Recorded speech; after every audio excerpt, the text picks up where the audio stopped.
Hey yo, welcome to Pimp Your Food! Gusto mo bang magmukhang puno ang iyong mesa ngayong handaan? Kumuha ka ng something bulky, bumili ka ng ulo, gawin nating crispy! Let's go! Yun na nga, malapit na naman yung mga handaan, no? Kaya nag-iisip ako ng something na malaki pero affordable. At ito nga, naisip ko gumawa tayo ng crispy ulo. Affordable lang to kasi 155 lang per kilo bili ko dyan. So total niyan 385. Yan, yung kalahating ulo ng baboy. So nabili ko lang yan online, so di ko yan nakita physically, kaya medyo nagulat ako, masyadong malaki to sa inaasahan ko. Hindi tuloy kasya sa mga lutuan ko, pero sige, tuloy natin yan. Papakuluan lang natin yan with our aromatics bago natin iprito, parang crispy pata. So flex ko lang ang aking di ba? Dalawang klase ng sibuyas. May pinitpit na bawang dyan, dahon ng laurel. Tapos nilagyan ko ng tanglad, paminta at medyo maraming asin.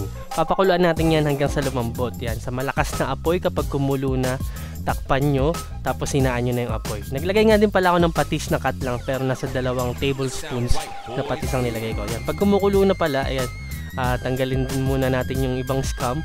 Kasi nga, gagamitin natin yung sabaw niyan diba? Para naman malinis-linis mamaya. Tapos, ayun na, takpan na natin, hinaan ng apoy. Tapos wag nyo laging bubuksan pag mahina yung apoy para manatili yung kulo niya sa loob. Hanggang sa lumambot, inabot ako ng 1 oras at 20 minutos hanggang sa nakuha ko yung trip kong lambot. Ayan. Pag malambot na, patayin natin yung apoy, tapos hanguin na natin. Ayan. Dahan-dahan, take your time. Tapos yung sabaw na may iwan, bali, sasalain natin yan. Tapos magtitira ako ng 2 cups. Ayan, kasi yung pinagpakuluan, iyan ang gagamitin natin sa ating lechon sauce, ating sarsa. Ayan, tuturuan ko kayo ng hack, lechon sauce hack. Ayan, napalamig ko na yung ulo ng baboy. Optional lang to na tusukin nyo ng tinidor. Pero kung gusto nyo maging makinis yung balat, huwag nyo nang tusukin. Ayan, ganyan. Kasi magbabubbles yan mamaya pag pinirito natin. Pagka may tusok-tusok. Ayan, tapos pagkatapos natin yan matusok-tusok, bali, papahida natin yan ng pampalasa. Mas malinamnam kasi sa akin yung patis, kaya yun yung gagamitin ko. Papalagyan ko lang yan ng patis na hinaluan ng konting ginisa mix yan. Mahilig ako dyan yan. Mix lang natin yan na mabuti. Tapos yan ang imi-make up natin sa ating ulo ng baboy. Yan, mapapansin nyo yun nga, dahil nga online ko lang nabili, medyo sira yung pisngi niya, sayang, masarap pa naman yung balat kapag lumutong. Tapos kung mapapansin nyo, medyo dark yung kulay ng parting ilong at nguso. Yan, mas iitim pa yan kapag naprito. Yan, sinabi ko na lang ng maaga para din yung pagkamalang sunog mamaya, kasi mas iitim pa yan kapag naprito. Anyways, naubusan ako ng oras, kaya lalagay ko muna yan sa ref. Kinabukasan ko na lang ipiprito. Pero hindi naman nyo kailangan yan ilagay sa ref. Kahit na ipahinga nyo lang ng 1 oras hanggang 2 oras, pwede nyo na yan iprito kung may oras kayo. At ito nga, forward na natin kinabukasan. Ayan, ito na ang ating 2 cups ng pinagpakuluan ng ating ulo ng baboy. May lasa na yan ng ating aromatics at meron na rin yan lasa ng baboy. Syempre, nilagyan ko na rin yan ng pamintang pino. Tapos, lalagyan natin ng maliit na lata ng liver spread. Yan, kasi ang lechon sauce ay liver sauce. Pag wala kayong liver spread, kung meron kayong atay dyan, yan, pwede nyo lagyan yan ng pinakuluang atay o nilagang atay, 1 o 2 piraso, tapos durugin nyo lang. Atay ng manok, ayan, to be exact. Kapag blended na ng mabuti, titimplahan na natin yan. Maglalagay ako dyan ng asukal, suka at toyo. Ayan, ang gusto ko sa lechon sauce yung medyo talab yung tamis at asim, tapos yung medyo maanghang sa paminta. Yan ang gusto ko sa lechon sauce. Bali, lalagay ko na lang yung measurements sa description, caption, comment section nitong video, kung paano yung timplang ginawa ko dito, kung ano yung sukat. Pero kung willing ka makinig, ayan, 2 cups lang yan ng pinagpakuluan, paminta, tapos 5 tablespoons ng brown sugar, 3 tablespoons ng suka, tapos 1 tablespoon ng toyo. Ayan. Tapos breadcrumbs. Yung breadcrumbs depende kung gaano kalapot nyo gusto. Ayan. Ayan. Mapapansin nyo, hindi sabay-sabay ang lagay ko kasi nga tinatansya ko pa muna. Medyo eksperimento to Ayan. Hanggang sa nakuha ko na yung gusto kong lasa, and then kapag okay na, papalaputin na natin yan. Yan. Breadcrumbs ang ginamit kong pampalapot.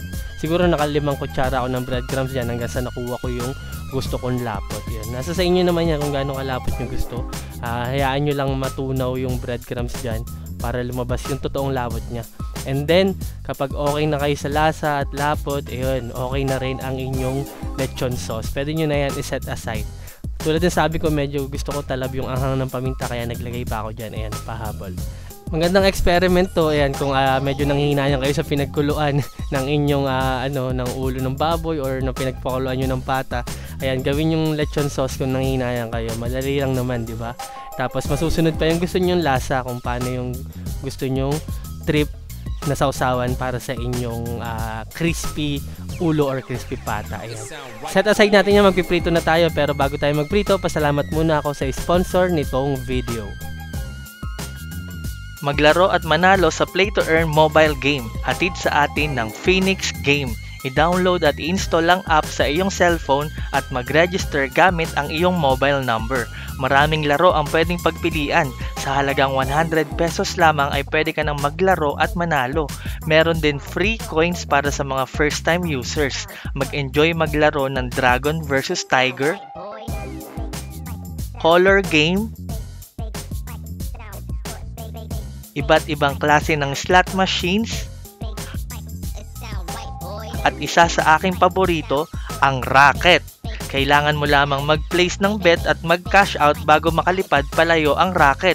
Kung saan multiplier matapat ang iyong cash out ay doon itatimes ang iyong panalo. Katulad na lamang dito, meron akong bet na 10 pesos at nag-cash out ako sa 7.5 multiplier bago pa makalayo ang racket. Kaya nanalo ako ng easy 75 pesos. Ganun lamang kadali. Ang iyong mapapanalunan sa Phoenix Game ay pwede mong i-withdraw anytime gamit ang iyong GCash account. Ilalagay ko ang download link ng Phoenix Game sa description, caption at comment section nitong video. Maglaro at manalo sa Phoenix Game. Ayan, nagpainit na ako ng mantika dito. 20 minutes na yan, nakasalang. Magpiprito na tayo. Tulad na sabi ko kanina, hindi ko na-expect na masyadong malaki tong ulo ng baboy. Kaya ayan, nakita nyo naman, bitin ang aking lutuan. Kaya i-flip na lang natin yan mamaya. Tapos yung mga parts na hindi abot ng mantika, ayan, papaliguan na lang natin ng mainit na mantika. So ingat sa pagpiprito kasi mainit nga yung mantika, no? At may tendency rin niya na tumalsik. Ayan, tapos tulad sabi ko, affordable nga to pero magastos sa mantika. Pero hindi nyo naman itatapon yung mantika na yan. Pwede nyo pa ulit yan gamitin kasi isang prito pa lang yan. At infused na yan sa lasa ng ating baboy, di ba? Parang may chicken oil, ito pork oil, di ba? Ayan, babaliktad rin natin yan para yung kabilang side naman yung maprito. Take your time kapag binaliktad nyo itong ulo ng baboy kasi malaki yan. Tapos masyadong malalim yung mantika. Kapag bumagsak yan, may splash yan ng oil, di ba? Delikado. So, dobling ingat, take your time. Wala namang hindi mo kailangan magmadali.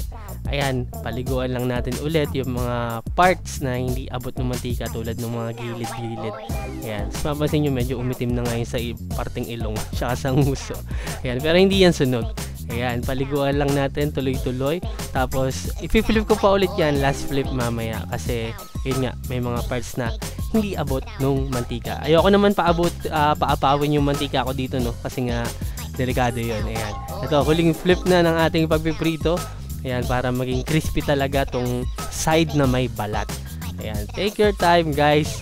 Tulad ng sabi ko, ayan. Hanguin nyo muna, ibaliktad nyo nang wala sa kawali bago nyo ibalik. Ayan, mas safe yung ganyan. Tapos mapapansin nyo itong parting likod ng tenga, ayan, hindi lumutong kasi nga hindi abot ng mantika. So papaliguan lang din natin yan. Ayan, mapapansin nyo, mag-iiba na itsura niyan, lulutong na yan. Effective naman yan yung pagpapaligo ng mainit na mantika. So ganyan lang din gawin nyo kapag kung sakaling hindi rin kasya sa lutuan nyo ang ulo ng baboy. Ayan. Masarap kasi itong ulo ng baboy, no? Mukha lang konti yung laman yan pero maraming laman yan na nakasingit doon sa may bungo, sa buto. Yan, yun ang masarap talaga yung mga laman na nakakapit. At yan nga, nahango na kahit maingay dito. Syempre, testingin natin yan kung crispy talaga. Let's go!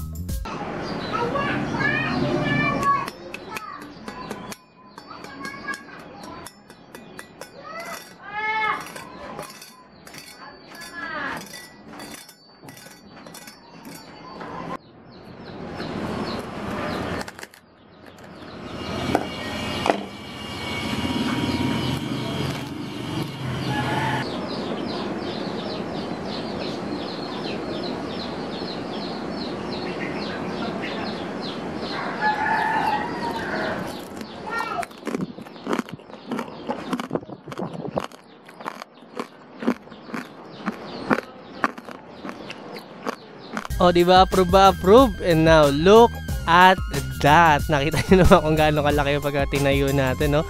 Kaya punong-puno, magmumukha talagang marami kayong handa. Puno yung lamesa nyo kapag ayan yung nasa centerpiece ng inyong lamesa. Ayan. At syempre, ang ating masarap na homemade lechon sauce. Ayan. Tulad ng sabi ko, masarap talaga yung laman ng ulo. Yung mga nasa singit-singit ng bungo at juicy talaga yon. Ayan. Tapos syempre, yung crispy na balat at yung crispy na tenga. Ayan. Tsaka para maiba naman, diba? Baka naman puro kasi crispy pata na lang at lechon kawali. At least ito, diba? Pwede nyo itry itong crispy ulo. Ayan. Ang ganda patignan nyo, diba? Laki. Kaya sana subukan nyo itong recipe na to kasi talaga naman mapaparap ka na lang sa sarap. Hey! Anong handa, boy? Tanong mo kay Tipsy. Ulo ng baboy, niluto ng crispy. Sausaw mo sa sarsa, ubod ng lasa. Basta malulutong, paborito ng masa. Basta food, always in the mood. Eating like a king, as I should. Do it yourself, it's so good. Hanggang sa susunod na Pimp Your Food. Yeah! Maraming salamat sa panonood. Hanggang sa muli. It sound right, boy. Yon, sana nagustuhan nyo tong episode natin ngayon ng tanong, ulam mo pulutan? Basta ako, alam ko, panahon na ng bigayan yan. Baka may gusto kayong regaluhan na mahal nyo sa buhay. Ng aking merch, bisitahin nyo Workaholic merch sa Shopee.